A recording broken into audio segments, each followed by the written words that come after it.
أعوذ بالله من الشيطان الرجيم. Kalau orang kafir nggak mengerti, maka yang diuji hanya orang beriman.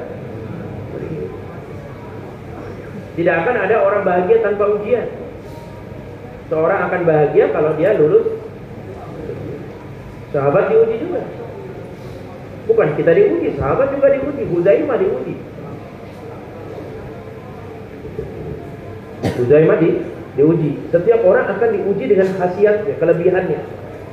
Seorang itu akan diuji dengan khasiatnya, ujian. Dia punya kelebihan. Orang lama diuji, orang baru diuji. Huzaimah ini diuji juga. Suatu hari Nabi sedang berdagang jual beli dengan orang Arab Badui. Ketika terjadi jual beli, Nabi mengatakan, saya ambil uangnya ya, ikut saya dari belakang, saya akan bayar. Setelah terjadi kesepakatan satu harga. Dalam perjalanan, Arab Badui ini ngelihat kiri, ngelihat kanan, ngelihat kiri, ngelihat kanan, berharap ada orang yang menawar ontanya dengan jumlah yang lebih tinggi. Benar, ditawar dengan harga sekian dirham, dijual untuk onta. Nabi bilang, kenapa dijual ontanya? Bukankah saya sudah beli? Kata Arab Badui tadi, saya tidak pernah beli, tidak pernah jual onta ini sama kamu. Betul. Tadi kan sudah saya beli. Kata dia, kalau memang engkau mengaku sudah dibeli, sudah aku jual, mana saksinya?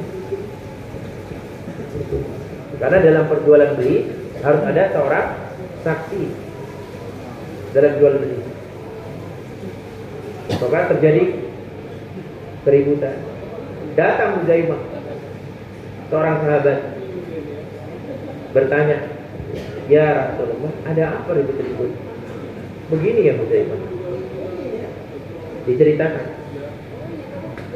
Maka kata Huzaimah, ya Rasulullah, akulah menjadi saksi atas jual belimu kepada Arab Badui ini. Padahal saat itu Huzaimah tidak ada. Apa kata dia? Ya Rasulullah, aku menjadi saksi atas jual beli kesepakatan antara engkau dengan dia. Maka Rasulullah uji Huzaimah.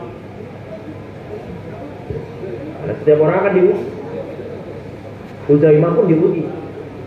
Apa kata dia? Kata Rasulullah, hadirnya menjelaskan bahwa pertanyaan ini adalah pertanyaan ujian.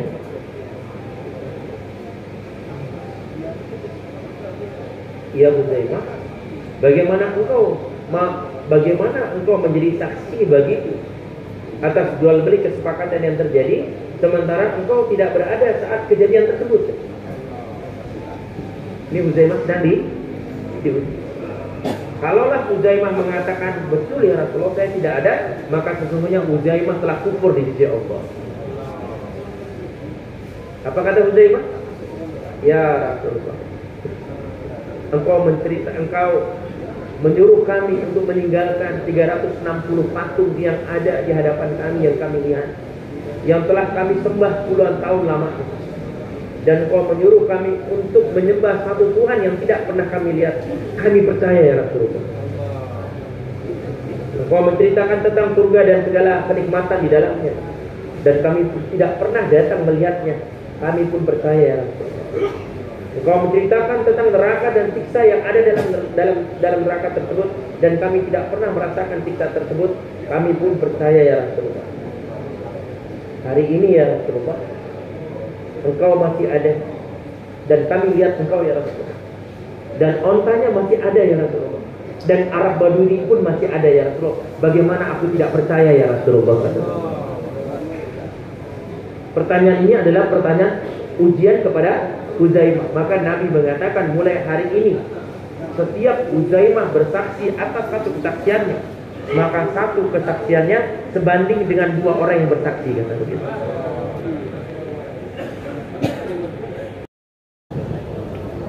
Bismillahirrahmanirrahim. Assalamualaikum warahmatullahi wabarakatuh.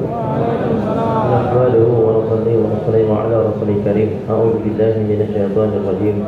Innal ladzina qalu rabbuna Allah tsumma istaqamu تتنزل عليهم الملائكة ألا تخافوا ولا تحزنوا وبشروا بالجنة التي كنتم توعدون نحن أولياؤكم في الحياة الدنيا وفي الآخرة ولكم فيها ما تشتهي أنفسكم ولكم فيها ما تدعون نزلا من غفور رحيم ومن أحسن قولا ممن دعا إلى الله وعمل صالحا وقال إنني من المسلمين وقال تعالى والذين جاهدوا فينا لنهدينهم سبلنا وإن الله مع المحسنين فقال رسول الله صلى الله عليه وسلم من قال لا إله إلا الله مخلصا دخل الجنة قيل وما إخلاصها يا رسول الله قال أن تجزع عن حرم الله صدق العظيم صدق الله رسول الكريم. Sobat sekalian, bahwasanya keyakinan orang beriman, keyakinan ini seperti harapan. Seseorang ini akan mendapatkan kesuksesan, dia akan mendapatkan kejayaan jika harapannya betul. Jika harapannya betul. Yakin ini adalah harapan. Karena seseorang ini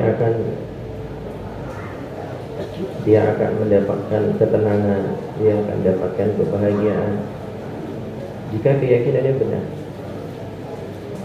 Dari mana saat beliau mengatakan bahwa sesungguhnya ada seseorang yang sedang beribadah, tapi sesungguhnya dia sedang berbuat syirik di hadapan Allah. Dia ibadah, tapi pada hakikatnya dia sedang berbuat syirik di hadapan Allah. Seorang sedang sholat,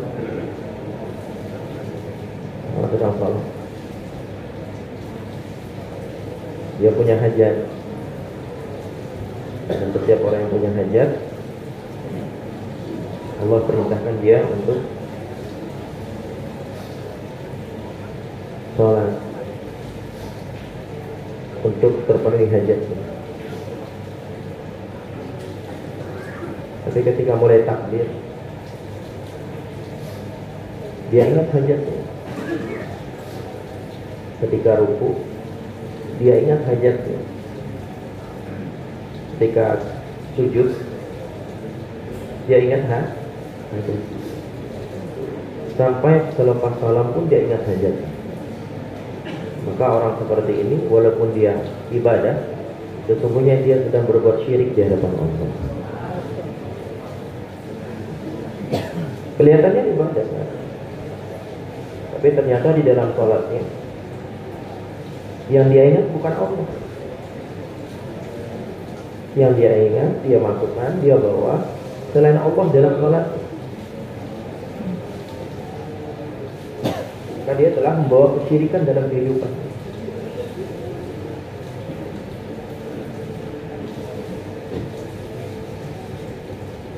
Lihat bagaimana sholatnya Abdullah ibn Zubair. Abdullah ibn Zubair belajar sholat dari Zubair bin Awam. Zubair bin Awam belajar sholat dari Sayyidina Abu Bakar. Sayyidina Abu Bakar belajar sholat dari Nabi Muhammad SAW. Maka kita belajar sholat yang jelas sanadnya. Para sahabat sholat mengikuti apa yang pernah dilakukan oleh sholatnya Nabi dan para sahabatnya. Suatu hari Abdullah bin Zubair sholat. Maka waktu sholat di rumahnya sedang sholat sunnah, tiba-tiba ada ular jatuh dari atap rumah. Anaknya sedang berada di sampingnya. maka ular tadi melilit anaknya.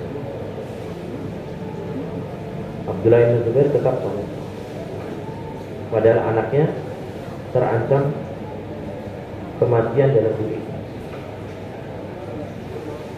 Tiba-tiba datang keluarganya karena ada keributan, maka kemudian dilepaskanlah ular tadi dari lilitan anak tersebut. Selamatlah anaknya. Selesai sholat, Abdullah bin Zubair tanya, ada apa ribut-ribut? Padahal di sampingnya anaknya sedang terancam nyawa. Oh, itu sholatnya sahabat. Sholat yang mendatangkan keriduan Allah. Kenapa bisa sholat seperti itu? Karena yakinnya betul. Maka ketika istrinya menjawab, semoga Allah merahmatimu ya Abdullah, sementara anakmu dalam keadaan terancam nyawanya, engkau asik dengan sholatmu. Apa kata Abdullah bin Zubair? Kata Abdullah bin Zubair mengatakan, bagaimana aku akan merusak sholatku katanya, sementara aku sedang berhadapan dengan Allah Subhanahu wa Ta'ala. Saking asiknya mereka di dalam sholat mereka. Dia tidak ingat apa-apa sama sekali. Yang diingat hanya Allah. Jadi sholat kita beda. Kita ingat apa-apa dalam sholat kita sehingga lupa kepada Allah.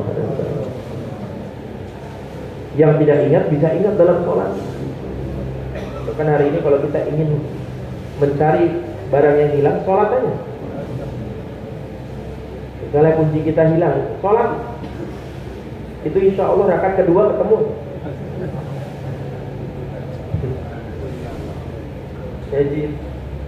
Jadi mencari barang hilang dalam tiba-tiba ingat semuanya. Mulai takbir, oh iya.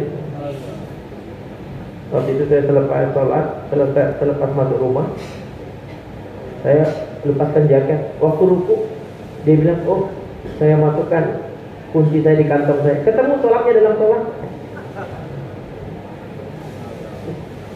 Apa-apa ingat ketika dia sholat, yang dia lupa di luar sholat sampai ingat dalam sholatnya.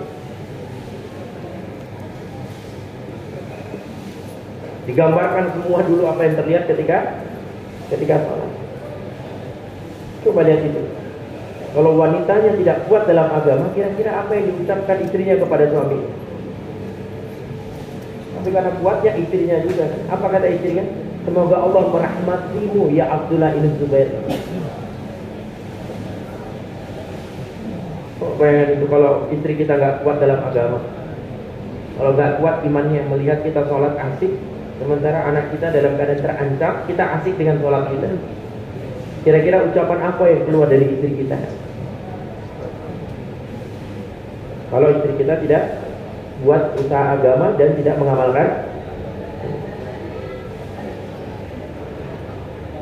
ini alangkah ruginya seorang laki-laki yang tidak membawa agama kepada keluarga, kepada istrinya, kepada keluarga, kepada anaknya. Kalau kuat istri kita, apapun yang terjadi tidak masalah datang kepada kehidupan kita. Kalau kuat kita. Makanya harapan orang beriman, keyakinan orang beriman ketika mereka mengamalkan agama, ketika mereka mengamalkan agama, ketika masalah datang kepada mereka, maka mereka akan memperbaiki hubungan dengan Allah, dan mereka yakin melalui amal agama tersebut Allah pasti akan menolong mereka. Itu keyakinan orang beriman. Jadi mengamalkan agama bukan merupakan rutinitas.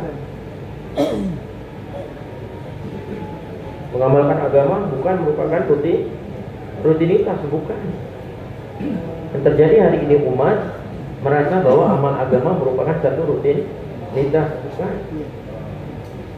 Orang beriman ketika masalah datang, karena dunia ini kurang masalah, darul imtihan. Siapa saja akan datang persoalan kepadanya. Semua akan datang persoalan. Karena memang dunia ini gudangnya imtihan, gudangnya persoalan. Sampai di kubur pun kita akan mendapatkan persoalan. Persoalan akan terus. Dari mulai dunia kita hidup, besar kita, menikah kita, punya anak kita, ada uang kita, tidak punya uang kita, tinggal di kampung kita, tinggal di desa kita, tinggal di kota kita, maka semuanya adalah sampai masuk ke dalam kubur pun persoalan juga. Besar persoalan dalam kubur. Persoalan datang, manrok. Persoalan besar. Siapa Tuhanmu?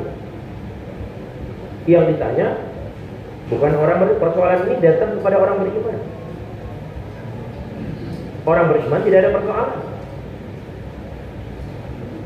Yang diuji dalam soal adalah seorang anak yang masuk kelas terus menerus. Yang tidak pernah masuk kelas tidak diuji. Ada seorang anak kita nggak pernah masuk kelas selama 1 semester, diuji. Siapa yang diuji? Yang rajin diuji. Yang tidak rajin tidak perlu diuji. Maka yang diuji ini hanya 3 jenis, 3 golongan makhluk Allah saja. Yang pertama adalah malaikat. Yang kedua adalah jin. Yang ketiga adalah orang kafir nggak diuji. Orang kafir nggak pernah diuji. Majelis menjelaskan orang kafir ini kedudukannya sama seperti binatang. Jadi tidak perlu diuji, binatang itu nggak diuji. Paham? Jadi kita jangan membandingkan, dia nggak sholat, kok dia hidupnya enak, sementara saya sholat, hidup saya susah. Orang kafir nggak diuji. Yang diuji adalah orang beriman. Bahkan level orang beriman pun dibeda-beda kan ujiannya. Kalau imannya rendah, ya yang diuji paling hilang dompetnya. Hilang dompetnya diuji, itu pun ketika hilang dompetnya satu kelurahan tahu semuanya. Satu kelurahan tahu semua. Teriak sana, ngomong sini. Kalau sahabat ketika masuk ke dalam rumah, istrinya sedang meletakkan wadah di atas kompor, sedang masak sesuatu. Senang. Hari ini kami makan. Kata istrinya, makan apa ya bang? Itu kau masak apa itu? Aku nggak masak. Terus yang kau letakkan di atas kompor apa? Aku hanya letakkan air di atas dandang, sehingga keluar asap, keluar dari atap rumah kita, ngebul, sehingga tetangga kita tidak mengetahui kalau kita tidak punya makanan.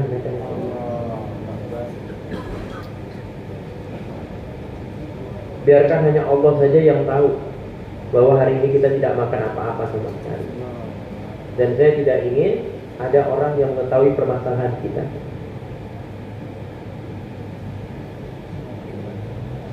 Tidak ada yang tahu. Itu para sahabat. Mereka tidak ingin diketahui permasalahannya. Mereka ingin tahu, mereka ingin hanya tahu hanya permasalahan itu, yang tahu hanya dia dengan Allah saja. Sehingga dia tidak mau mengadukan masalahnya kepada manusia. Ngadunya hanya kepada ditutupi kalau mereka nggak punya apa-apa. Ditutupi kalau mereka ini nggak punya sama sekali makanan. Bahkan di zaman para sahabat, ketika ada orang kaya yang ingin membayar zakat, datang zakat, maka para sahabat yang fakir, para sahabat yang miskin, mereka bersembunyi layaknya anak kecil yang main taubat, agar tidak diketahui bahwa mereka adalah berhak untuk menerima zakat, sehingga di hari itu orang-orang kaya bingung untuk memberikan zakatnya kepada siapa. Karena orang miskin bersembunyi. Kalau hari ini terbalik, yang kaya bersembunyi.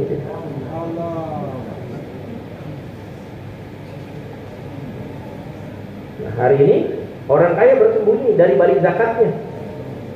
Kalau dulu para sahabat yang miskin bersembunyi supaya tidak diketahui keadaan. Sahabat, karena betul harapannya, karena betul keyakinannya bahwa seluruh orang adalah fuqara, seluruhnya miskin, yang kaya hanya Allah. Seluruh manusia telanjang, tidak berpakaian, yang memberikan baju hanya Allah. Diuji mereka, karena orang kafir itu binatang itu. Kalau diikat itu binatang, bapak punya kambing, ikat. Tanya sama kambing, tahu nggak kenapa dia diikat? Nggak tahu. Dilepas kambingnya dari ikatannya, tahu nggak kenapa dia lepas? Nggak tahu. Orang kafir dikasih kaya nggak ngerti, dikasih miskin juga nggak ngerti.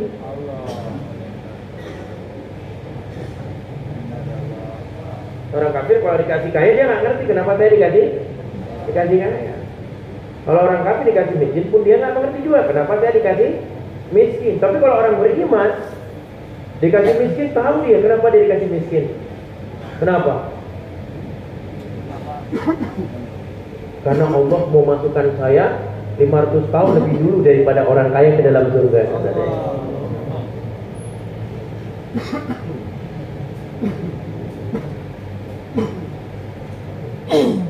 Kalau dikasih kaya, dia istighfar. Sayyidina Umar radhiyallahu ta'ala anhu ketika datang ghanimah, datang harta Persia, Romawi, Kisra, datang harta ghanimah kepadanya di zaman Sayyidina Umar, menetes air mata Sayyidina Umar. Kalau kita kapan menetes air mata kita? Kapan keluar air mata kita? Waktu nggak punya duit. Waktu punya duit, senyum. Sayyidina Umar pada saat kaya menetes air matanya. Apa kata Sayyidina Umar? Sayyidina Umar mengatakan, ya Allah, aku khawatir,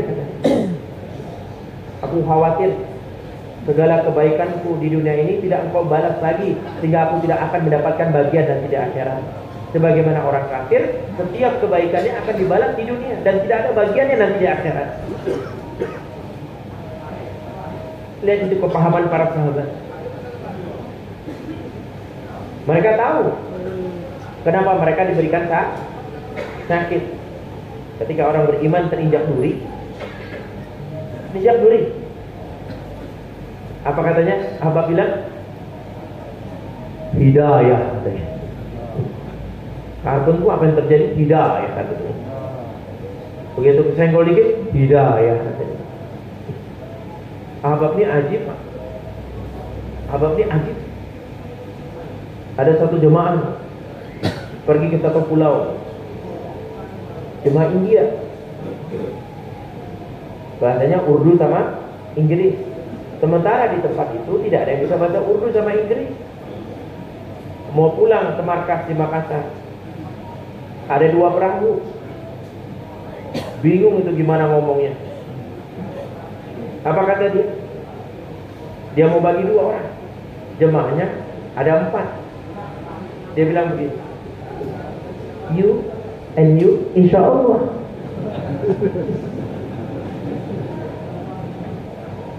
You and you, insya Allah. Ngerti juga tuh Pak. Dia bingung mau ngomong apa itu. Tapi karena dia sedang diuji, dia pintar. Dia bilang apa? You and you, insya Allah. Bagaimana pintarnya Karkun hari ini Ahbab?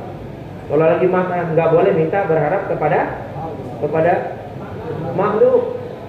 Dia putar otaknya. Gimana caranya ini? Lagi makan langsung dia ucapin Subhanallah. Subhanallah. Takut minta kepada Allah, kepada makhluk, takut berharap kepada Allah, dia cari jalan katanya. Subhanallah. Maksudnya tuh nambah katanya. Cari jalan gitu. Sambil teriak Subhanallah.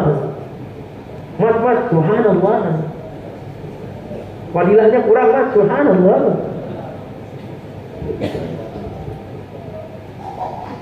Haji, orang beriman. Dia tahu kalau seandainya saya terinjak duri, maka misalnya Allah Ta'ala sedang menggugurkan seluruh dosa-dosa saya. Kalau orang kafir terinjak duri, apa yang dia katakan? Ini siapa yang taruh duri di sini, kata dia. Dia cari asbab-asbab sehingga dia bisa terinjak duri. Kalau orang beriman ketika diuji terinjak duri, dia mengatakan Allah sedang menggugurkan dosa-dosa saya. Dikasih sakit, dia tahu Allah Ta'ala akan mencuci seluruh darahnya, diganti dengan darah yang baru, sehingga dia keluar dari sakitnya dalam membawa lahir keluar seluruh dosa-dosanya. Dia lahir, dia kembali sebagaimana dia keluar di hari ibunya melahirkan. Kalau orang kafir nggak mengerti, maka yang diuji hanya orang beriman. Tidak akan ada orang bahagia tanpa ujian. Seorang akan bahagia kalau dia lulus. Sahabat diuji juga. Bukan kita diuji, sahabat juga diuji. Huzaimah diuji. Huzaimah diuji. Setiap orang akan diuji dengan khasiatnya, kelebihannya. Seorang itu akan diuji dengan khasiatnya, ujian. Dia punya kelebihan. Orang lama diuji, orang baru diuji. Huzaimah ini diuji juga. Satu hari Nabi sedang berdagang jual beli dengan orang Arab Badui.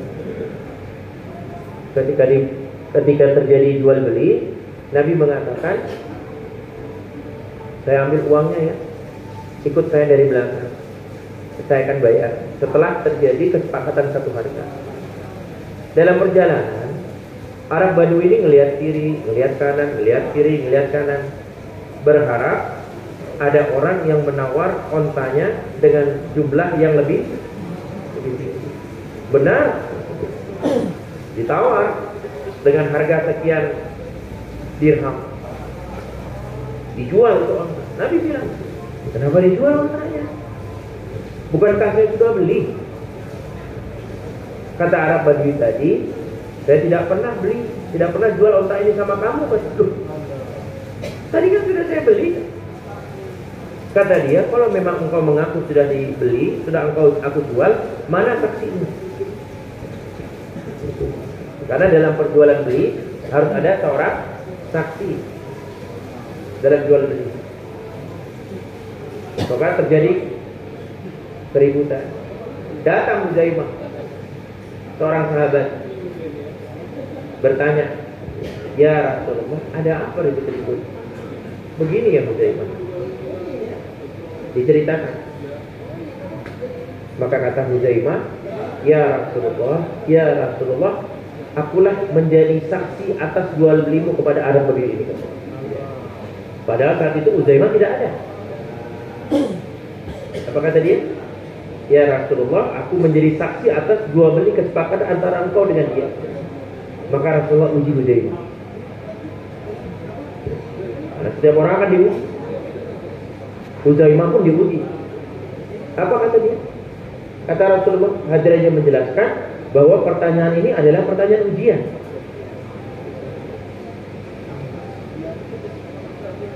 Ya Huzaimah, bagaimana engkau menjadi saksi bagiku atas jual beli kesepakatan yang terjadi sementara engkau tidak berada saat kejadian tersebut. Ini Huzaimah sedang diuji. Kalaulah Huzaimah mengatakan betul ya Rasulullah saya tidak ada, maka sesungguhnya Huzaimah telah kufur di sisi Allah. Apa kata Huzaimah? Ya Rasulullah, engkau menyuruh kami untuk meninggalkan 360 patung yang ada di hadapan kami yang kami lihat, yang telah kami sembah puluhan tahun lamanya. Dan engkau menyuruh kami untuk menyembah satu Tuhan yang tidak pernah kami lihat. Kami percaya ya Rasulullah. Engkau menceritakan tentang surga dan segala kenikmatan di dalamnya, dan kami tidak pernah datang melihatnya. Kami pun percaya ya Rasulullah. Engkau menceritakan tentang neraka dan siksa yang ada dalam neraka tersebut, dan kami tidak pernah merasakan siksa tersebut. Kami pun percaya ya Rasulullah. Hari ini ya Rasulullah, engkau masih ada, dan kami lihat engkau ya Rasulullah, dan ontanya masih ada ya Rasulullah, dan Arab Badui pun masih ada ya Rasulullah. Bagaimana aku tidak percaya ya Rasulullah?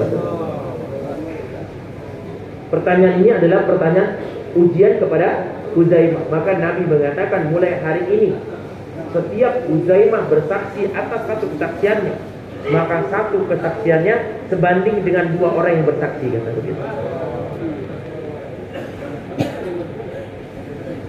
Lihat itu harapan keyakinannya para diuji. Yang kedua, jin juga diuji. Yang tiga, malaikat juga akan diuji. Maka dunia ini udah masalah. Makanya keyakinan orang beriman, keyakinan kita yang mengaku beriman, sebetulnya kita belum beriman. Kulam tu'minu walakin qulu aslamna. Jangan katakan kamu beriman, tapi katakan kamu baru masuk Islam. Sampai Islam, iman betul-betul menghujam ke dalam hati. Belum beriman. Kita hanya dikatakan iman karena kita lahir dari keturunan orang beriman. Barulah dikatakan beriman. Mana mungkin orang beriman kalau tidak ada usaha atas iman? Tidak mungkin ada orang berilmu kalau dia tidak pernah usaha atas ilmu.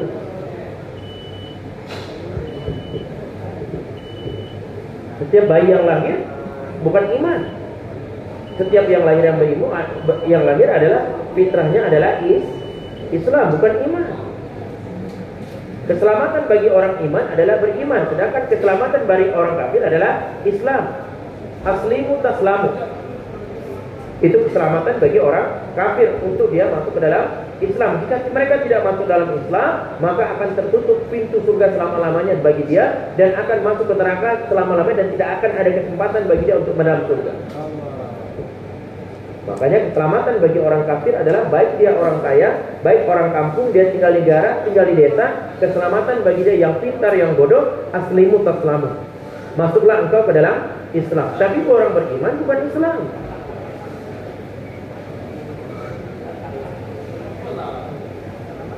Maka iman itu adalah yakin, iman, percaya. Dan kepercayaan kepada Allah tidak bisa 99,9%. Bapak sama ibu suami istri sudah puluhan tahun bersama.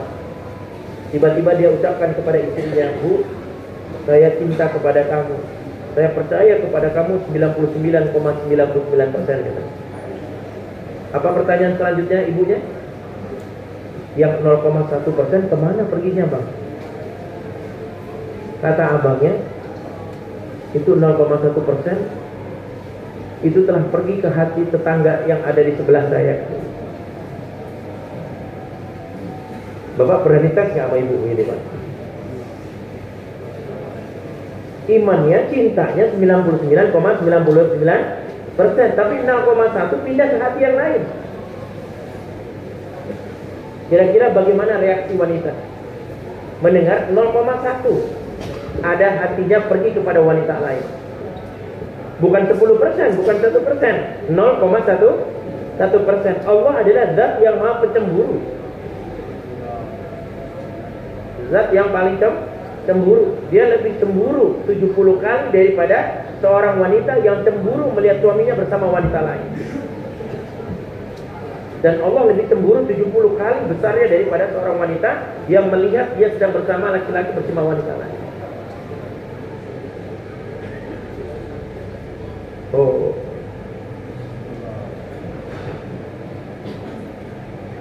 Jadi kepada Allah, iman kepada Allah harus fully 100. Makanya Nabi bersabda kepada Mu'adz, "Ya Mu'adz, jagalah keikhlasan dalam setiap amalmu. Sesungguhnya amal yang ikhlas walaupun sedikit, amal tersebut sudah mencukupi." Apa itu ikhlas? Ikhlas itu iman. Apa itu iman? Iman itu Makanya syarat amal kita berfungsi, bisa berfungsi amal kita jika tidak adanya makhluk dalam hati kita. Barulah amal itu akan berfungsi. Sahabat sedikit saja beramal mereka. Sedikit mereka beramal. Tapi amal mereka bisa menghasilkan janji-janji Allah. Abdullah bin Ja'far. Waktu itu ada seorang sahabat yang ayahnya meninggal. Ketika ayahnya meninggal, dia lihat ada surat menyurat. Yang surat menyurat tersebut terlihat bahwa Abdullah bin Ja'far berhutang 200.000 dirham.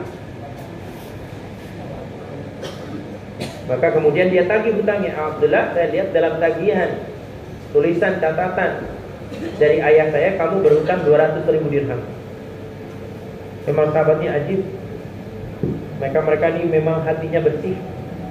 Sehingga ketika dikatakan itu, kata Abdullah bin Ja'far, besok engkau datang ke rumahku, akan berikan 200.000 dirham. Tidak perlu pamit di. Kalau kita kan pasti ditanya, mana bukti surat hutang piutangnya? Memang sahabatnya ajib. Orang-orang yang mereka ini seperti orang langit yang tinggal di langit sedang jalan-jalan di muka bumi itu ya para sahabat. Tinggalnya di langit, cuman sedang berjalan-jalan di muka bumi, berjalan-jalan mereka di muka bumi. Sahabat. Saking bersihnya hati mereka. Besok datang. Ketika datang, maka ternyata anak tersebut mengatakan, "Ya Abdullah bin Ja'far, ternyata yang berhutang bukan engkau, ayah saya yang berhutang kepada engkau." Ayah saya berhutang. Maka saya datang ke sini untuk membayar hutang-hutang saya, hutang ayah saya. Tapi saya tidak bisa membayar dengan dirham dan dinar. Cuman waktu itu di zaman sahabat telah datang kepada mereka harta secara tumpah ke dalam kehidupan mereka. Datang tanah, datang harta, tapi mereka tidak terkesan. Datangnya harta kepada mereka tidak merubah hati mereka. Maka kata dia, saya punya tanah di sana, di atas gunung sana tanahnya, yang harganya mungkin lebih daripada 200.000 dirham. Maka hutang itu hutang ayah saya gantikan dengan tanah yang di situ tidak ada air sama sekali. Kata Abdullah bin Ja'far, saya terima pembayaran hutang tersebut. Sahabat. Maka besoknya Abdullah bin Ja'far pergi ke sana membawa sajadah. Dia sholat di situ 2 rakaat di tanah tersebut, doa sama Allah. Begitu selesai, dia perintahkan kepada khodimnya, gali di bawah sajadah ini untuk mendapatkan air. Baru beberapa senti digali, keluar air dari tanah. Keluar air. Karena mereka mempunyai keyakinan yang betul. Mereka punya harapan yang betul bahwa air bukan keluar dari tanah, air keluar atas perintah Allah. Sebagaimana Sayyidina Abu Bakar, ketika Sayyidina Abu Bakar berjalan, dalam perjalanannya ketemu satu orang wanita kafir membawa kambing-kambing kurus. Maka dia mengatakan, "Ya orang tua, ya wanita, berikan air susu dari kambing-kambing." Karena di zaman para sahabat haram menjual susu kambing. Hari ini kita malah menjual susu kambing, dicampur lagi sama air. Di zaman sahabat haram ya. Yang diperjualbelikan adalah air, karena air susah diperoleh daripada air susu kambing. Kata wanita tua tadi mengatakan, dia bilang, ini dagingnya aja nggak ada, bagaimana susunya? Apa kata Abu Bakar? Mengatakan wanita tadi, ya wanita, keluarnya air susu bukan karena keluar dari putingnya. Keluar air susu ini karena perintah Allah. Lihat itu Sayyidina Abu Bakar. Walaupun orang ini nggak mengerti sama sekali, nggak ngerti ini wanita ini. Dia bicarakan bahwa yang mengeluarkan air susu adalah Allah, bukan dari puting susunya, bukan dari kambing kemudian mengeluarkan air susu, bukan. Dia jelaskan kepada wanita ini, walaupun dia tidak mengerti, tetap dia sampaikan itu perkara. Yang mengeluarkan adalah Allah. Sahabatnya ajib. Harapan mereka tuh di dalam hatinya betul-betul tidak ada makhluk, yang ada hanya Allah saja. Keluar satu makhluk, keluar dua makhluk, keluar tiga makhluk, keluar empat makhluk, yang masuk hanya Allah dalam hati. Karena hati ini milik Allah. Dia raja. Hati ini raja. Hati ini bagi manusia selayaknya seorang raja. Hati ini raja. Kalau ada raja di dalam hati kita, ada Allah, maka seluruh panca indera kita, seluruh tubuh kita akan mengikuti keinginan Allah. Tapi kalau seandainya dunia dalam hati kita, maka setiap gerak-gerik kita akan mengikuti dunia. Karena dia raja. Maka kata Abu Bakar kepada wanita tadi mengatakan, tolong ambilkan wadah yang besar. Tolong ambilkan wadah yang besar. Ini orang makin bingung dia. Ini jangan berikan air itu.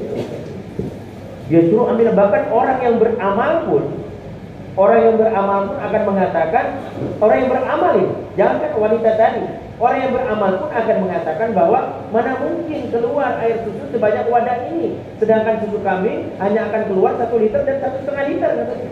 Ini orang yang beramal pun dia membatasi khazanah Allah. Mana mungkin? Karena susu kambing ini hanya mampu akan mengeluarkan paling banyak 1,5 liter kata dia gitu. Ini orang yang begini, yang orang mengamalkan amal agama pun dia akan mengatakan ini dia membatasi khazanah Allah. Diambil 3 wadah. Sehingga Sayyidina Abu Bakar mengeluarkan air susu tadi. Keluar 1 wadah besar, diberikan kepada wanita tadi. Keluar lagi 1 wadah yang besar, diberikan kepada para sahabat. Diberikan keluar lagi air susu tadi dengan wadah yang besar untuk Nabi Muhammad SAW. Karena betul harapannya kepada Allah. Sehingga wanita tadi besok ketemu lagi kepada Abu Bakar mengatakan, Hai pemuda yang berkah. Ketemu lagi dia mengatakan, hai pemuda yang berkah. Orang berkah, ini orang berkah nih, ini orang berkah kata dia. Para sahabat ini walaupun mereka beramal sedikit, mereka beramal karena harapannya betul kepada Allah, maka amal yang sedikit bisa menyelesaikan seluruh masalah mereka.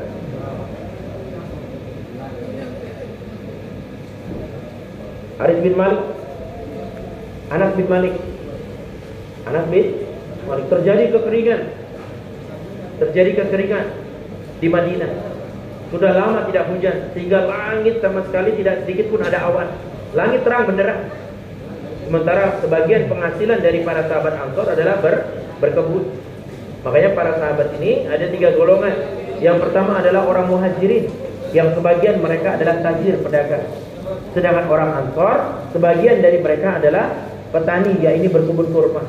Dan golongan yang 3 para sahabat adalah ahli suffah. Kita ada di golongan yang mana? Ahli suffah, Pak. Yang ada ahli sufrah. Belum ada. Pulang ke Makomi, sekali-kali ke markas, pergi berkebun, pergi berdagang, cari nafkah. Karena dulu para sahabat, jangankan kita, Abu Bakar diangkat menjadi khalifah. Diangkat menjadi khalifah. Di hari pertama menjadi khalifah, Abu Bakar telah memanggul satu karung, ada bahan baju ada tekstil di pundaknya. Ketemu dengan Sayyidina Umar. Ditanya, mau kemana Abu Bakar? Kata Abu Bakar, mau jualan. Kok Abu Bakar masih jualan? Sayyidina Ali porter kuli panggul. Sayyidina Ali itu kuli panggul itu. Yang seorang Sayyidina Ali, dia lebih paham jalan-jalan ke surga daripada lorong-lorong Madinah. Kalau di lorong Madinah, Sayyidina Ali masih tersesat. Tapi ketika menuju jalan-jalan ke surga, Sayyidina Ali tidak tersesat sama sekali. Tapi Sayyidina Ali masih memanggul juga. Kerjanya sebagai porter. Kata Abu Bakar, ya Umar, kalaulah aku tidak berjualan dan aku tidak dapat penghasilan, siapa yang akan memberi makanan kepada anak keluargaku? Ini Abu Bakar yang jika seluruh manusia ditimbang imannya sampai hari kiamat dan diterletakkan imannya Sayyidina Abu Bakar, maka niscaya iman Abu Bakar lebih berat daripada iman seluruh manusia di muka bumi ini. Tapi Abu Bakar masih maka kata Umar, siapa yang ngurus ya? Udah. Gini aja Abu Bakar, kita ketemu dengan Abu Ubaidah bin Jarrah, seorang sahabat yang memegang Baitul Mal. Kita musyawarah sama dia. Setiap hari berapa yang kau perlukan? Biar kau sibuk dalam mengurus umat. Jika kau berdagang, berjualan, umat akan tidak terurus. Sudah disepakati sekian dari Baitul Mal. Tapi di akhir hayat daripada Sayyidina Abu Bakar tanya, selama saya hidup berapa yang uang terpakai dari Baitul Mal, kata dia. Dan aku harus bayar seluruhnya sebelum datang kematianku kepadanya, kata. Tetap dilunasi. Bukan mau keluar semangat ngutang, waktu balik nggak semangat bayarnya. Waktu mau keluar, masya Allah, takazah ini. Bayarnya gimana? Insya Allah nanti saya bayar. Begitu pula nggak seperti semangat waktu ngutang. Harusnya semangat ngutang sama dengan semangat mau. Ini enggak, galakan yang dikutangi daripada yang ngutang. Kena target lagi. Kenal tablik kan? Kan ada sifat keempat katanya, ikramul muslimin. Ikram kayak sedikit katanya. Bingung akhirnya.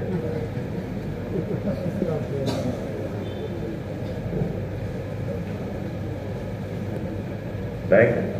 Anas bin Malik maka katanya kepada khadimnya mengatakan, ya Anas, tolong ambilkan aku satu lota air. Satu lota air. Siapa yang belum kenal lota? Nanti insya Allah kalau Bapak keluar ke India nanti kenal tuh lota. Di WC itu banyak lota. Gak ada jet washer gitu, shower gak ada. Yang ada adalah lota, seperti ceret. Untuk apa ini? Apakah mungkin katanya satu lota ini bisa menyiram seluruh kebun engkau ya Anas? Enggak. Aku ambil lota ini untuk berwudu. Aku ingin mengerjakan sholat. Dia kerjakan wudu, selesai aja sholat 2 rakaat. Begitu selesai sholat 2 rakaat, dia tanya, coba lihat di langit sudah ada awan belum? Belum. Sholat lagi 2 rakaat, sudah ada awan belum? Sudah ada sedikit ya Anas. Tapi tinggi sekali seperti seekor burung yang terbang menjulang ke langit katanya. Begitu sholat mulai ada awan. Sholat lagi awan mulai banyak. Sholat lagi awan bergerak. Sahabat, itu jangankan hujan turun dari langit Pak, itu seorang sahabat bisa menyebabkan turunnya hujan di penjara. Awan bisa masuk ke dalam penjara. Sholatnya sahabat ini, doanya sahabat, zikirnya sahabat menyebabkan masuknya awan ke dalam penjara, dan penjara itu turun hujan di dalam penjara. Kalau kita kisahkan kisah para sahabat ini, terus menerus kita kisahkan, maka akan datang keyakinan kita sebagaimana yakinnya para sahabat. Bisa datang itu awan ke penjara, turun hujan di penjara, gara-gara seorang sahabat ini masuk ke dalam sel, ditawan. Ketika ditawan, maka dia mandi, dia mimpi junub, mimpi basah. Saking tenangnya para sahabat itu, di penjara itu mimpi basah, saking tenangnya gitu. Ajib sahabat ini Pak. Kalau kita mau bayar neraka, dia meneng wae. Bicara surga meneng wae. Enggak berubah wajahnya nih Pak. Malaikat juga bingung, ini umat akhir zaman katanya. Diceritakan neraka enggak berubah, diceritakan surga juga enggak berubah. Enggak tahu lagi ngelamun apa ini dibayar. Kalau sahabat diceritakan neraka langsung menggigil. Diceritakan surga berharap surga itu akan mereka miliki begitu. Tapi umat akhir zaman diceritakan neraka bingung, ceritakan surga bingung. Saking udah beku itu iman Pak. Tapi kalau cerita sayap nyamuk, Masya Allah.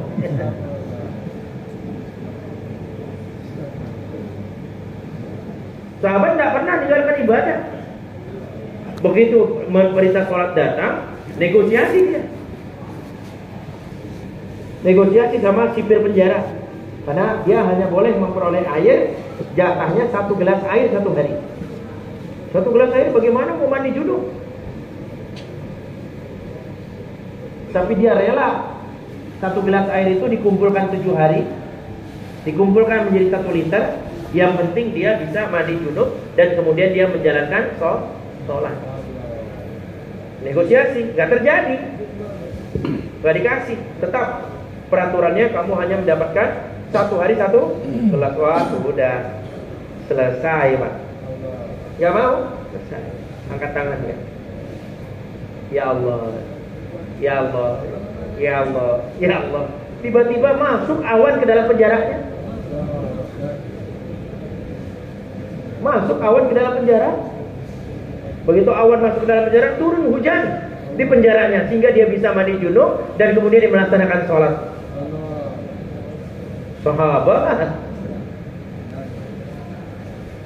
Sahabat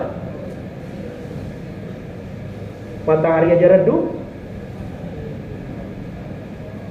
Sayyidina Umar tuh keluar dari rumahnya panas, jalirik matahari, redup tuh matahari.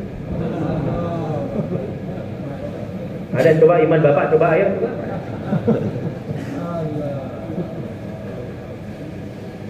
Sahabat matahari aja bisa berhenti. Dak ini bisa berhentikan matahari, dak ini bisa berhentikan hujan. Tapi karena keraguan, imannya gak betul, waktu mau jauh lah, baru hujan langsung nyari payung. Mau jauh lah nih, Mir gimana hujan Mir kan? Langsung cari jaket, langsung cari daun pisang. Padahal seorang dai mampu memberhentikan air. Ya. Itu ada seorang sahabat sedang takazah bersama Sayyidina Umar, berjalan ke satu safar. Dalam perjalanan hujan. Umar di depan, sahabat tadi di belakang. Karena ada onta yang berjalan kuat, kencang, ada onta yang berjalan lambat. Tiba-tiba hujan. Itu sahabat yang belakang berdoa sama Allah. Ya Allah, bedding saya cuma 1 ya Allah. Kalau basah saya mau tidur di mana ya Allah? Ya Allah, pakaian saya cuma 1 ya Allah. Kalau basah saya nggak punya baju lagi ya Allah.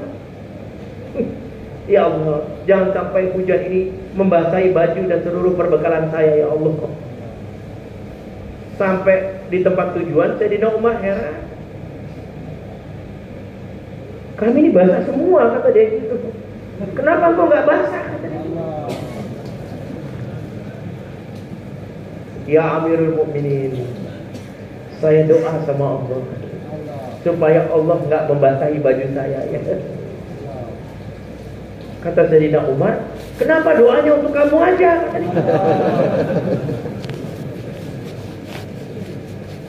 Harusnya doanya buat kami juga ini, kata dia. Lihat, sekarang kali basah, kamu gak basah, kata begitu.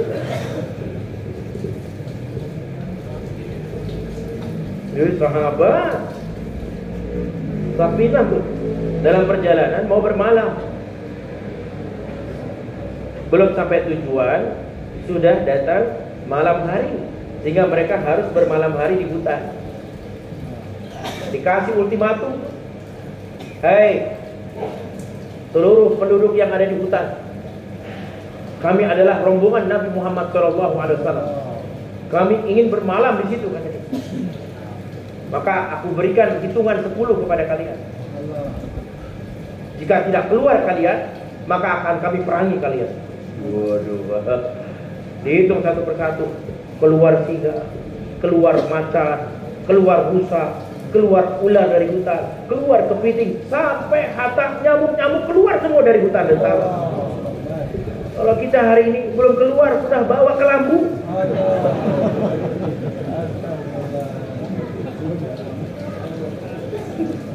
Bapak mau tidur udah dipasang kelambu dari ujung ke ujung, sampai akhirnya diusir sama DKM.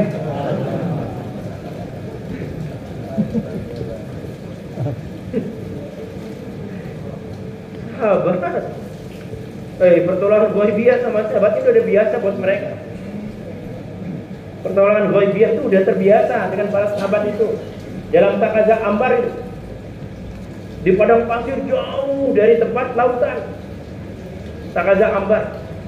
Sehingga akhirnya ketika mereka letih dalam perjalanan dakwah, tiba-tiba Allah turunkan ikan yang besar dari langit, jatuh di sisi mereka. Yang matanya saja di antara kelopak bawah sampai kelopak atas, 7 orang baru sampai ke kelopak yang di atas serentak.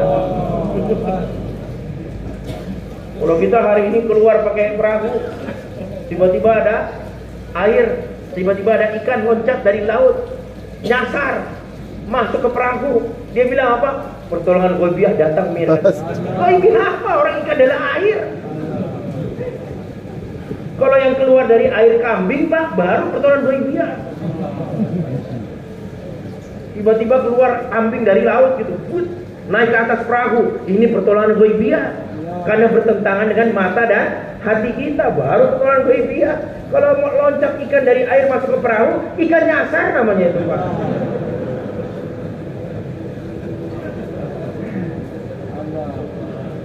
Kalau para sahabat tuh pertolongan ghaibiyah datang sama mereka. Coba lihat itu anak sholat. Begitu selesai sholat, ikuti itu air kemana, hujan datang, awan naik kemana, persis di kebunnya Anas turun hujan dari langit. Begitu sampai full penuh di kebunnya Anas, tiba-tiba awan itu hilang, air hujan pun berhenti, dan satu tetes air pun tidak tumpah kepada kebun yang lain. Sholatnya Anas bin Malik selesai semuanya. Maka orang Jos bilang, Pak, kalau kita nih nggak bisa menyelesaikan masalah dunia kita dengan sholat, mana mungkin kita menyelesaikan masalah kita di dalam kubur? Ternyata kalimat-kalimat orang Jos dulu ini benar. Maka setiap masalah kita pergi untuk sholat, perbaiki sholat kita. Yang ajib hari ini, kita tahu tentang ilmu neraka, tentang siksa neraka, pahitnya neraka, berapa banyak yang ada di neraka, bagaimana tingkatnya neraka. Tapi pengetahuan kita tentang neraka tidak menyebabkan kita meninggalkan perkara yang diharamkan oleh Allah. Tahu semua cerita itu, siksa neraka tahu, tapi ajibnya pengetahuan kita tidak menyebabkan kita meninggalkan perkara yang diharamkan. Tahu kita tentang nikmatnya surga, berapa banyak pintu surga, berapa banyak tingkatan surga, nama-nama di surga, dan kenikmatan yang ada dalam surga. Tapi kita tidak menyebabkan kita, pengetahuan kita tentang surga tidak menyebabkan kita mengamalkan sunnah Nabi Muhammad SAW. Tahu tentang pengetahuan itu, tapi ajibnya kok malah sunnah tidak dikerjakan. No small sunnah, tidak ada sunnah yang kecil, semua sunnah besar.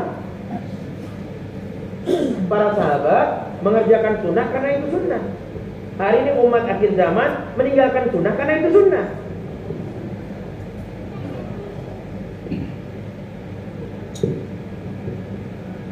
Makan dengan tangan kanan sunnah apa wajib?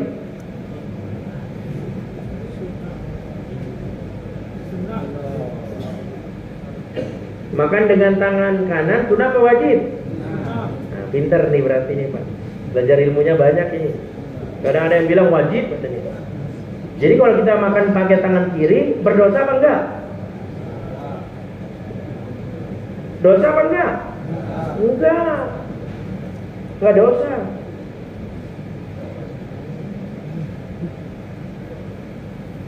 Tapi kalau orang makan pakai tangan kiri, bukan cuma dia yang makan. Ada makhluk lain yang ikut makan bersama dia. Maaf ini, ketemu istri, baca doa. Apa doanya? Yang rajin biasanya tahu doanya nih Pak. Tapi kalau yang jarang biasa lupa nih Pak. Allahumma jannibna syaitana wa jannibna syaitani ma rozak. Karena berarti saya rajin ini Pak katanya. Kalau kita nggak pakai doa, dosa nggak? Nggak dosa. Karena dalam hukum fikih agama, mengerjakan yang sunnah dapat pahala, meninggalkan yang sunnah tidak berdosa. Tapi kalau kita tidak baca doa, ada jin yang ikut main bersama kita. Jadi istri kita bukan hanya kita yang gauli, ada jin juga yang ikut gaul. Makanya dia kadang-kadang jadi anak setan, jadi anak orang beriman. Karena jin ikut main juga.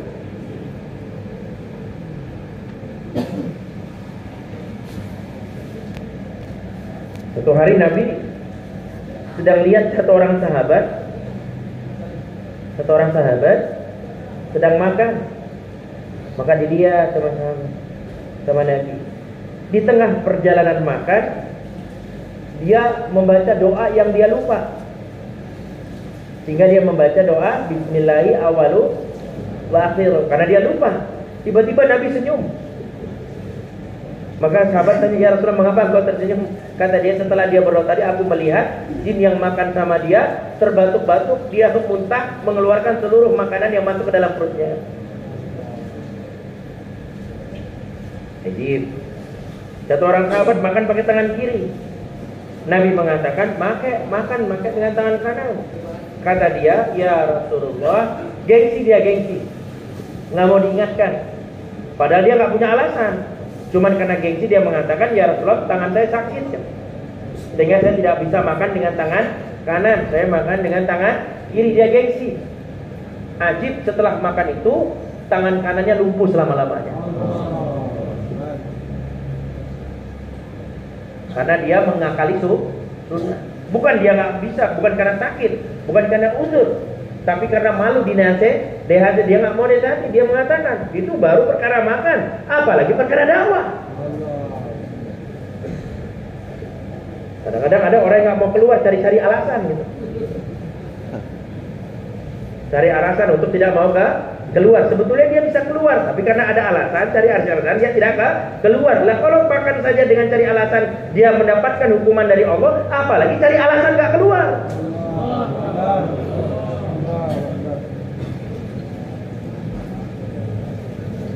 Sampai malam markas nggak itikaf. Apa alasannya nggak itikaf?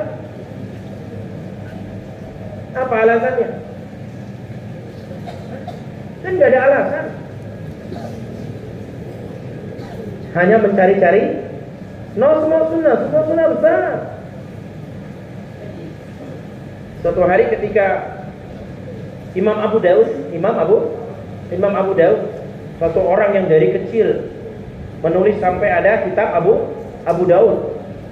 Dari kecil dijaga sama Allah, berada di jembatan, berada di satu tempat pemberhentian kapal, dermaga. Tiba-tiba lewat satu kapal, ada orang yang bersin. Begitu ada yang bersin, diucapkan oleh orang yang berada dalam kapal tadi, bersin mengucapkan alhamdulillah. Maka yang mendengar sunnah untuk mengucapkan yarhamukallah. Imam Abu Daud tidak sempat membalas karena perahunya lewat. Maka dia kejar itu perahu dengan menyewa satu orang nelayan. Dia sewa kapal perahunya 3 dirham. Disusul, begitu disusul dia ucapkan yarhamukallah, hanya ingin membalas satu sunnah Nabi Muhammad Sallallahu Alaihi Wasallam. Orang yang mengucapkan bersih sunnah dan kemudian dia mengucapkan yarhamukallah. Dan orang yang mendengar itu maka dia juga sunnah untuk mengucapkan yahdikumullah wa yuslihi balakum. Maka tiba-tiba terdengar suara dari langit mengatakan bahwa sesungguhnya Imam Abu Daud telah menukar surga dengan 3 dirham yang dia keluarkan.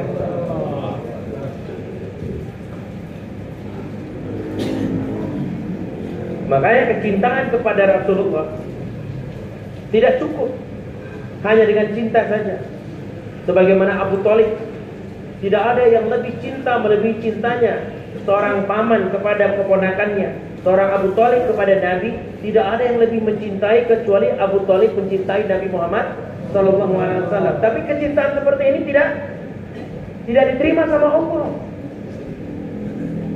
Kecintaan yang di belakangnya tidak ada qul in kuntum tuhibbunallah fattabi'uni yuhibbukumullah wa yaghfir lakum dzunubakum Allahu ghafurur rahim.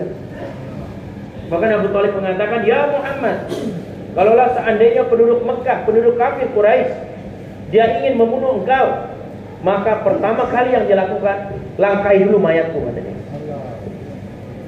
Itu kecintaannya Abu Thalib. Tetapi kecintaan seperti ini tidak diterima sama Allah. Kecintaan yang diterima sama Allah, fattabi'uni, yang di dalamnya ada sunnah, yang di dalamnya masuk rumah dengan salam, keluar rumah dengan salam, keluar rumah dengan bismillah tawakkaltu 'alallahi, masuk kendaraan dengan subhanallazi sakharana hadza, makan dengan sunnah, masuk WC dengan sunnah, minum dengan sunnah, berjalan dengan sunnah, dengan cara Nabi Muhammad sallallahu alaihi wasallam, berdagang dengan cara sunnah, berhubungan dengan tetangga dengan cara sunnah, seluruh kehidupan kita dengan cara sunnah Nabi Muhammad SAW, barulah cara ini yang dicintai oleh Allah Ta'ala. Fattabi'uni. Satu orang wanita pelacur menghidupi kehidupannya dengan melacuri dirinya. Dalam perjalanan ingin membuang hajat. Ketika dia buang hajat, WC-nya menghadap kiblat. Teringat dia pelajaran dulu waktu kecil. Adab masuk WC, jangan sampai menghadap kiblat dan membelakangi kiblat. Akhirnya karena WC itu sudah tertanam, akhirnya dia hanya menggeser tubuhnya. Ini seorang pelacur, pendosa. Dia hanya menggeser tubuhnya agar tubuhnya tidak menghadap kiblat. Asbab sunnah Nabi Muhammad SAW dia lakukan. Sebelum akhir hayatnya, Allah berikan kesempatan taufik kepada dia untuk bertobat sehingga Allah masukkan dia ke dalam surga. Makanya Nabi Muhammad SAW adalah rahmatan lil alamin. Berlaku kepada siapa saja, yang pendosa sekalipun, yang taat sekalipun, yang hidupnya taat kepada Allah, yang dia tidak taat kepada Allah, ketika sunnah dihidupkan, maka akan menggugurkan seluruh dosa-dosa mereka. Karena Nabi untuk rahmatan lil alamin, siapa saja yang dia mengerjakan sunnah, maka Allah Ta'ala akan hapuskan seluruh dosa-dosanya. Allah berikan taufik kepada mereka, Allah berikan kesempatan kepada mereka untuk mendapatkan taubat dari Allah Ta'ala. Bayan belum mulai nih Pak.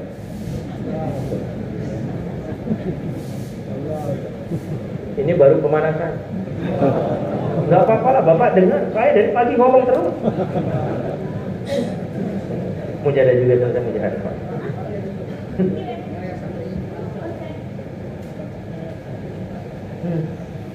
Masya Allah. Yang jadi pertanyaannya, kalau orang kafir nggak diuji. Yang jadi pertanyaan besar adalah apa amal yang akan mendatangkan pertolongan dari Allah. Karena setiap orang beriman ketika masalah, dunia ini udah masalah. Orang beriman, mereka akan memperbaiki hubungan dengan Allah. Mereka akan beramal dan mereka yakin dengan amal tersebut pasti Allah menolong mereka. Apa amal yang akan menolong umat ini? 2. Yang pertama dakwah, yang kedua adalah ibadah. Tapi di antara dua amal ini mempunyai perbedaan besar. Ibadah hanya akan menyelesaikan masalah infirodiat. Sedangkan umat ini punya dua masalah. Yang pertama adalah masalah secara pribadi, yang kedua adalah masalah secara umumiat. Karena banyak hari ini umat yang ingin mengamalkan agama terbentur dengan aturan. Ketika dia ingin mengamalkan agama, dia terbentur dengan aturan. Sehingga mereka bingung harus berbuat apa. Melalui dakwah maka akan menyelesaikan masalah umat ini, baik infirodiat maupun umumiat. Sedangkan ibadah hanya akan menyelesaikan masalah secara pribadi. Ibadah juga menyelesaikan masalah, tapi sifatnya pribadi. Para sahabat punya masalah. Abu Darda sedang berada di masjid. Satu orang datang kepada Abu Darda, "Ya Abu Darda, rumahmu mau terbakar." Kata Abu Darda, "Api sudah menuju rumahmu." Datang orang kedua, "Ya Abu Darda, ketika api akan membakar rumahmu, tiba-tiba padam." Apa kata Abu Darda? "Iya, aku ingat janji Nabi," katanya. Barang siapa yang berzikir di pagi hari membaca Allahumma anta rabbi la ilaha illa anta alaika tawakkaltu wa anta rabbul arsyil azim ma syaa Allah kana wa ma lam yasha' lam yakun la haula wa la quwwata illa billahil azim a'lamu anna Allah kulli syai'in qadir wa anna Allah qad ahata bi kulli syai'in ma Allahumma inni a'udzubika min syarri nafsi wa min syarri kulli dabbah anta akhizun bi nasiyatiha inna rabbi ala siratim mustaqim. Aku yakin bahwa Nabi telah berkata kepadaku bahwa barang siapa yang berzikir ini di pagi hari, maka Allah akan menjaga seluruh propertinya sampai sore hari, dan janji yang sama dia baca di sore hari dan dia akan dapatkan sampai pagi hari. Karena yakinnya yang menyelesaikan masalah umat ini adalah dakwah. Intan surullah ya surkum. Bantu agamaku kata Allah. Bantu agamaku kata Allah, aku pasti akan bantu kalian. Ad-Daraji mengatakan di sini kum. Maksudnya adalah kalian. Lain dengan para nabi dulu. Ketika para Nabi Musa bersama kaum Bani Israel yang dibantu nabinya. Sedangkan umatnya tidak. Jadi bantuan Allah, bantuan nusratullah kepada para nabi itu datang hanya kepada nabinya. Tapi khusus umat akhir zaman, Nabi mengatakan innallaha ma'ana. Ya Abu Bakar, jangan engkau khawatir, Allah bersamaku dan engkau bersama engkau ya Abu Bakar. Ma'iyatullah, kedekatan Allah kepada para nabi, bukan hanya nabinya. Ma'iyatullah akan datang kepada umat ini jika umat ini mengerjakan kerja dakwah.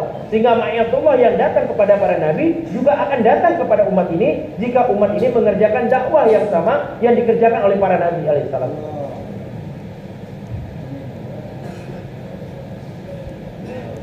Dakwah seperti apa yang akan mendatangkan pertolongan Allah?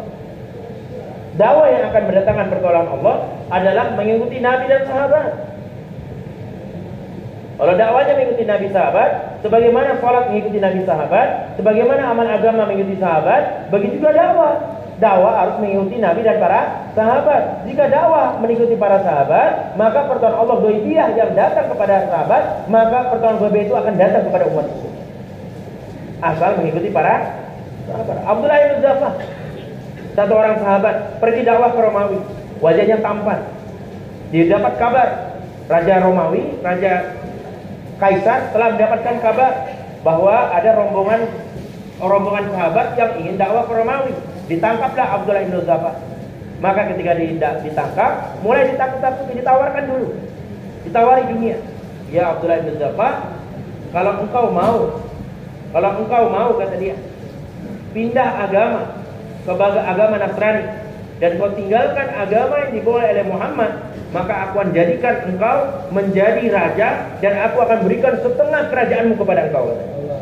Wih, tawarannya berat ini Pak. Kita kadang-kadang tawaran tanda tangan tanah saja Pak, sampai nggak nisab 3 hari. Ini hari Jumat ini, minggu keempat ini, tiba-tiba datang perjanjian itu, ditawari itu, gimana kira-kira? Tolak nggak? Tolak apa enggak? Loh, kok enggak gimana? Ya ditolak. Itu sedang ujian. Pas nisab 3 hari. Kok tadi kemarin enggak ada itu datang dunia. Pas nisab datang dunia. Tolak enggak? Nah gitu. Ngantuk kali ini mah. Kok bilang enggak gimana? Itu Abdullah bin Zabah ditawari setengah kerajaan dan dijadikan raja. Kata apa kata Abdullah bin Zabah? Abdullah bin Zabah mengatakan, ya raja, ya Kaisar, jangankan setengah kerajaanmu, seluruh kerajaanmu ditambah dengan seluruh kerajaan Arab, dan engkau jadikan aku amir di antaranya, maka aku tidak akan tinggalkan agama yang dibawa oleh Muhammad walau sekejap mataku. Dan sahabat, ya enggak? Kalau kita goyang langsung, Pak. Ya Allah, seluruh kerajaan ditawari jadi amir lagi. Lihat itu keikhlasannya Ka'ab bin Malik. Lihat ikhlasnya Ka'ab bin Malik. Ikhlas dalam amal.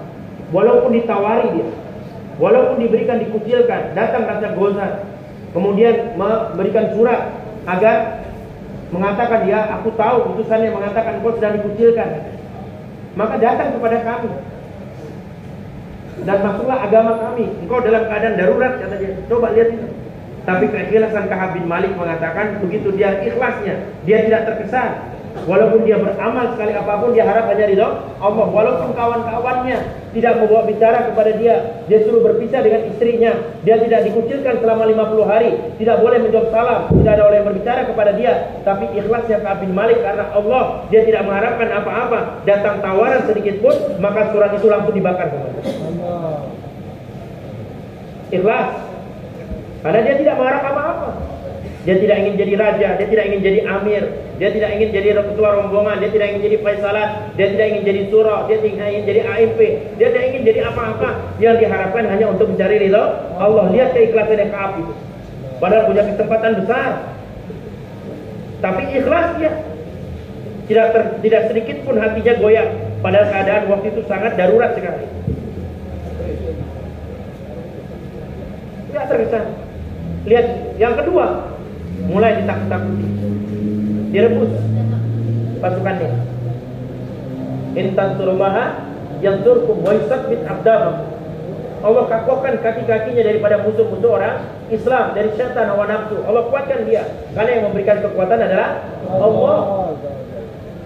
Karena dakwah yang dia buat, dengan dakwah Allah Ta'ala akan berikan pertolongan kepada kita untuk tidak terkesan dengan suasana dan keadaan. Karena di balik dakwah ada mujahadah. Hanya dengan dakwah ada mujahadah. Dengan mujahadah itulah akan terkontrol hawa nafsu kita. Hawa nafsu kita akan terkontrol. Kita tidak terkesan dengan keadaan. Karena yang namanya hawa nafsu akan hilang dengan mujahadah. Dengan dakwah ada mujahadah. Dan dakwah mujahadah ada di sifat manusia, tidak ada di mesin. Sifat mujahadah tidak ada di mesin. Sifat mujahadah hanya ada di dalam diri manusia. Makanya dakwah bukan ingin menyampaikan pesan agama ke telinga, bukan. Dakwah adalah ingin menyampaikan pesan agama ke hati manusia. Walladzina jahadu fina lanahdiyannahum subulana. Dakwah akan menyampaikan pesan hati ke manusia, bukan ke telinga. Kalau ke telinga, mesin-mesin sudah banyak, speaker sudah banyak, media sudah banyak, alat-alat tadi juga banyak. Tapi berapa orang yang datang ke masjid? Berapa orang gara-gara masjid kembali kepada Allah? Tapi begitu keluar 3 hari, semua orang kembali kepada Allah. Karena di balik itu ada mujahadah. Dia tinggalkan tempatnya, pergi dia untuk keluar jalan Allah dengan susah payah, meninggalkan keluarganya. Dibakar satu persatu. Menetes air mata Abdullah. Kata raja, nangis sekarang kan? Takut kan sekarang? Di mana? Terima tawaranku, katanya. Dia bilang enggak. Terus kenapa nangis? Takut kan? Enggak. No way. Terus kenapa nangis? Yang aku tangisi, kenapa Allah hanya memberikan 1 nyawa di tubuhku, tidak memberikan nyawa sebanyak rambut yang ada di tubuhku. Sehingga ketika engkau masukkan aku ke dalam air panas, rebus, aku mati hidup lagi sebanyak rambut yang ada di tubuhku. Sehingga nanti di hari kiamat, kata dia, aku adalah orang yang paling banyak mati di jalan Allah Ta'ala. Kata dia. Hei Pak, ngadepin dai kayak gini apa gak pusing ini? Dibilang jangan 4 bulan, berangkat 4 bulan. Kata istrinya, awas ya 4 bulan, kata insya Allah. Tapi waktu hari tiba dia berangkat, Pak. Kenapa 4 bulan lagi? Nanti jangan ya. Ya insya Allah. Tapi waktu mau berangkat juga Pak Bayang. Karena orang yang takut sama istri nggak bakal masuk surga. Syarat masuk surga takut sama itu paham. Masa mau masuk surga takut sama istri? Ittaqullah. Takutlah kepada Allah. Bukan takut sama istri.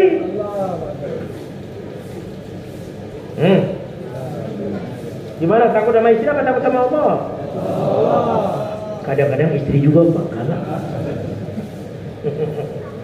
Karena nggak punya wibawa kita. Wibawa umat ini ada dalam dakwah dan ibadah dalam sunnah.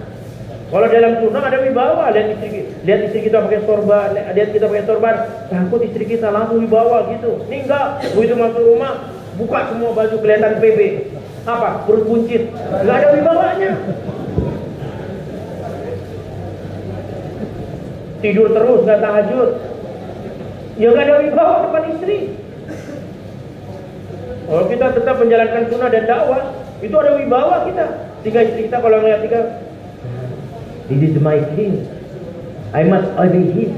This is my hero. Whatever he say, I must obey him. Apa artinya Pak? 4 bulan tiap tahun Pak.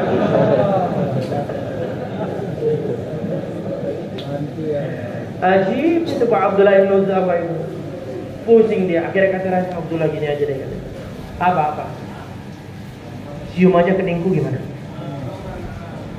Karena orang dunia ini menggila hormat. Mintanya selalu deh. Makanya orang lama tuh kepahaman dalam dakwah, semakin dia lama dalam dakwah bukan semakin banyak ingin dia hormati.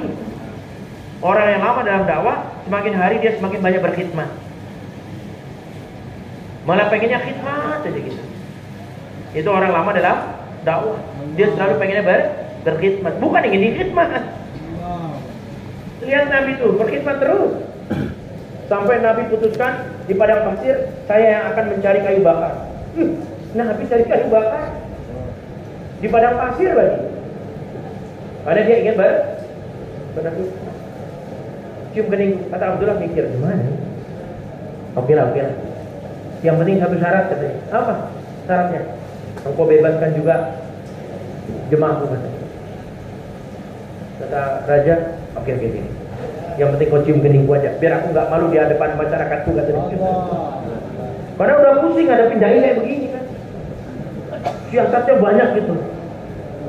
Akalnya pintar panjang gitu. Dalam riwayat itu Abdullah bin Zawah diikati keningnya, bukan dicium, diludahin. Gitu.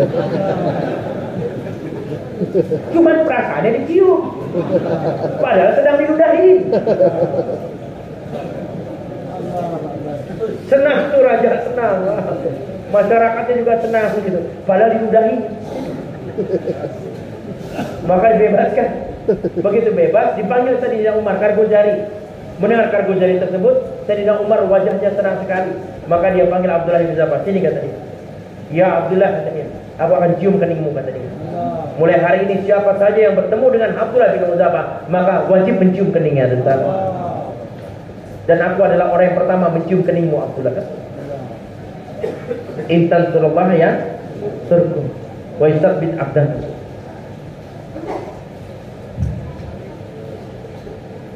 Asal dakwanya ikut sahabat, jangan pakai mesin. Hari ini kita dakwah pakai mesin, musyawarah pakai mesin, grab grup, grup A, grup B, musyawarahnya di mesin. Nabi ketika mengantarkan rombongan dengan surat, itu pun surat setelah rombongan dibentuk. baru kemudian surat diberikan. Tetap aja surat itu dihantar oleh orang, dan surat itu hanya kepada raja saja, kepada gubernur. Selebihnya dakwah satu persatu kepada para sahabat, dakwah kepada orang kafir satu persatu, datang kepada mereka dakwah infiradi, karena dengan dakwah infiradi akan mendatangkan pertolongan ghaibiyah. Dakwah infiradi akan mendatangkan pertolongan ghaibiyah. Dakwah istimaiyah, dakwah umumiyah, dakwah infiradiyah akan mendatangkan pertolongan ghaibiyah. Maka kalau kita ingin datang pertolongan Allah buat istri kita, buat anak kita, buat keluarga kita, buat kampung kita, maka banyak dakwah infiradi. Dakwah infiradi akan mendatangkan pertolongan ghaibiyah. Datang seorang nabi, datang seorang badui, kata orang nabi kepada badui tadi, mau nggak engkau masuk ke dalam Islam? Nabi yang dakwakan dan bersama para sahabat. Nabi tidak melepaskan dakwanya kepada para sahabat. Dakwah Nabi langsung kepada satu orang tadi. Kata orang Arab badui tadi, mana saksinya, mana dalilnya? Makanya orang selalu banyak dalil, Pak, orang badui ini, Pak. Mana dalilnya? Mana dalil-dalil dengan 5 amal? Ini orang badui ini. Sedangkan para sahabat sifatnya adalah samina ata'na. Mana dalilnya? Nabi nggak bilang ini dalilnya nih, Abu Bakar dalilnya, Umar dalilnya, Utsman enggak. Kamu mau tahu dalilnya? Mau tahu dalilnya? Itu lihat itu. Itu ada satu pohon yang berada di tepi sungai sana. Itu akan menjadi saksi bagimu katanya. Karena Nabi dakwah infiradi dipanggil itu pohon. Ya pohon kemari katanya. Datang itu pohon membelah bumi. Jalan dia persis di depan orang Arab dulu tadi mengatakan bahwa Nabi adalah utusan Allah dan satu Tuhan yang berhak disembah adalah Allah 3 kali. Sehingga akhirnya orang Arab Badui tadi masuk dalam Islam dan pohon itu kembali lagi ke tempatnya dan sana. Dakwah infiradi akan mendatangkan pertolongan ghaibiyah. Jadi, maka dibentuk rombongan. Begitu dibentuk rombongan, baru dibawa surat ke Kisra. Begitu sampai ke sana, kemudian dirobek-robek surat oleh Raja Kisra, dibawa oleh 3 orang. Maka pulang utusan tadi mengatakan, ya Rasulullah, bahwa sesungguhnya Kisra telah menyobek-nyobek suratku. Apa kata Nabi? Bahwa sesungguhnya dia bukan merobek suratku, sesungguhnya Kisra telah merobek-robek kerajaannya. Datang raja, apa namanya yang di Yaman? Satu raja Bazan. Ada Bazan, adalah gubernur daripada Kisra, diutus untuk menangkap Muhammad. Diutus 2 orang, mengutus. Begitu datang mengutus untuk menangkap, gemeter dia. Melihat Nabi gemeter. Mau ngapain kau katanya? Mau nangkap aku ya kata dia. Karena disuruh utus untuk menangkap Muhammad. Bazan suruh utus dia. Kata Nabi, dia bilang, beritahukan kepada gubernurmu Yaman, Bazan, beritahukan kepada dia bahwa Tuhanku telah membunuh tuannya tadi malam. Beritahukan kepada dia bahwa Tuhanmu Bazan, yaitu Raja Kisra, telah dibunuh Tuhanku tadi malam. Ternyata Kisra ini punya anak namanya Serweh. Serweh ini adalah putra mahkota. Bapaknya gak mati-mati. Pengen cepat ingin diangkat menjadi seorang raja. Karena seorang raja akan naik kalau bapaknya sudah raja mati, baru putra mahkota naik menjadi raja. Haji. Sehingga akhirnya mau bunuh bapaknya. Bapaknya tahu juga bahwa Serweh mau bunuh dia. Karena biasanya gara-gara dunia ini akan terjadi pecah belah, saling memperebutkan dunia harta. Hari ini ada anak yang membunuh bapaknya. Bahkan ada bapak juga yang membunuh anaknya. Maka dibuat, dia tahu, punya feeling. Dibikinlah makanan, ditulis di situ, ini makanan diracuni, ditaruh satu tempat, ditulis obat kuat. Hati-hati sama obat kuat, Pak. Padahal dalamnya adalah racun. Ini kadang-kadang karbon 4 bulan mau pulang, Pak, ditanya, ada madu nggak? Ada obat kuatnya. Ini udah mau tempur ini katanya. Saya sudah lihat ini, istri saya seperti rumput hijau. Kalau tadi mau berangkat, rumputnya warna kuning, sapi nggak bergairah. Tapi kalau udah rumput hijau, ini sapi bergairah. Ini saya udah lihat istri saya rumputnya hijau semua, kata dia. Tapi ada obat kuatnya. Maka Serweh ketahuan sama adiknya, punya adik laki-laki. Adik laki-lakinya mau bunuh Serweh. Ketika berantem mati adiknya. Maka akhirnya bapaknya dibunuh, mati semuanya. Maka ketika Serweh akan dijadikan putra mahkota, Serweh capek letih. Maka kemudian dia buka itu lemari makan, terlihat di situ obat kuat. Padahal isinya adalah racun. Dimakan sama serweh, mati juga di dalam. Serweh mati, adik laki-lakinya mati, bapaknya mati. Yang ada adalah satu-satunya dari keluarga raja, yang dari keluarga raja itu yang tertinggal ada perempuan. Maka kemudian diangkatlah ratu menjadi seorang raja. Maka penduduk Kisra mengatakan, hancur kita, hancur kita, kata dia.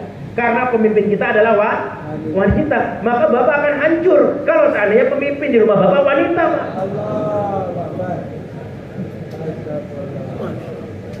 Gak bisa 4 bulan. Gara-gara? Iya. Bisa 4 bulan gara-gara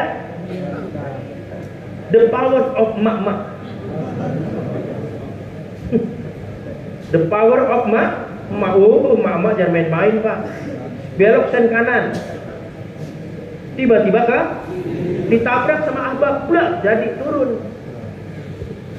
Mak gimana sih, Mak? Kan sennya ke kanan, kenapa belok kiri? Jadi akhirnya nabrak. Kata Mak tadi mengatakan, kamu kan ahbab, kenapa percaya kepada sen? Enggak percaya sama Allah.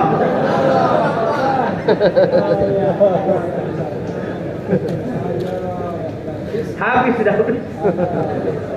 Orang disuruh percaya sama Allah, kamu percaya sama sen, tepuk jidat dia. Udah dah, Mak. Damai aja udah. Coba itu, Pak. Akhirnya hancur itu Kisra. Gara-gara apa? Dipimpin kerajaannya oleh seorang ratu. Maka begitulah Allah dengan caranya menghancurkan Kisra.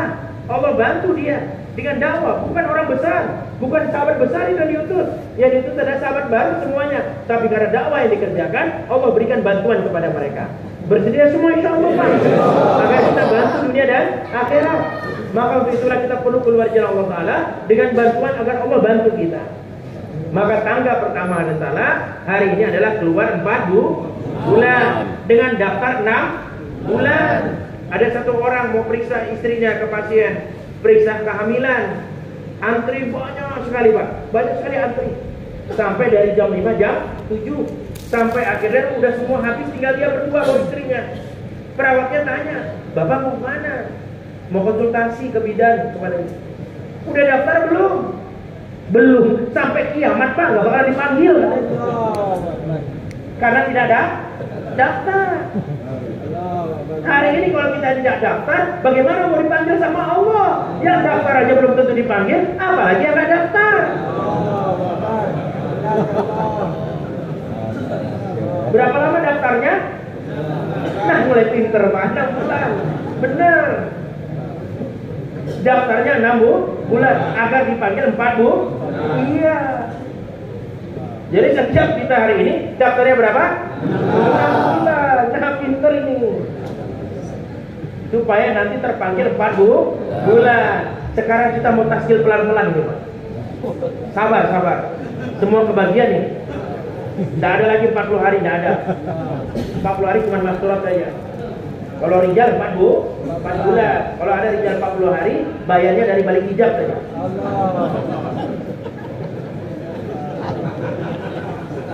Karena yang balik hijab keluar 40 hari. Jadi kalau Bapak 40 hari, bayarnya di rumah aja, di balik hijab. Yang kasih bayar hidayah masturat.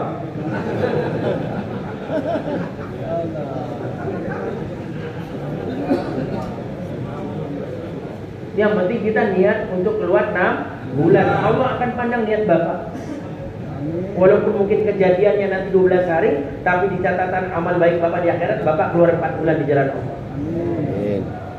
Baik, sekarang siapa yang dari mahalahnya mengeluarkan rombongan 4 bulan ke negara jauh atau 4 bulan IPB dari mahalahnya?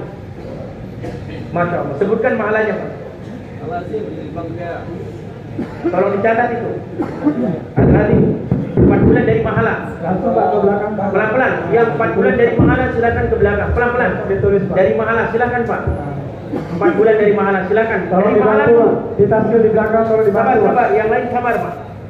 Yang penting dari mahala dulu. Keluar dari mahala 4 bulan satu jemaah. Jadi tengah Silakan ke belakang, Pak. Pelan-pelan. Semua kebagian taksil insya Allah. Kasih jalan sedikit Pak. Tendernya kedapatan juga insya Allah.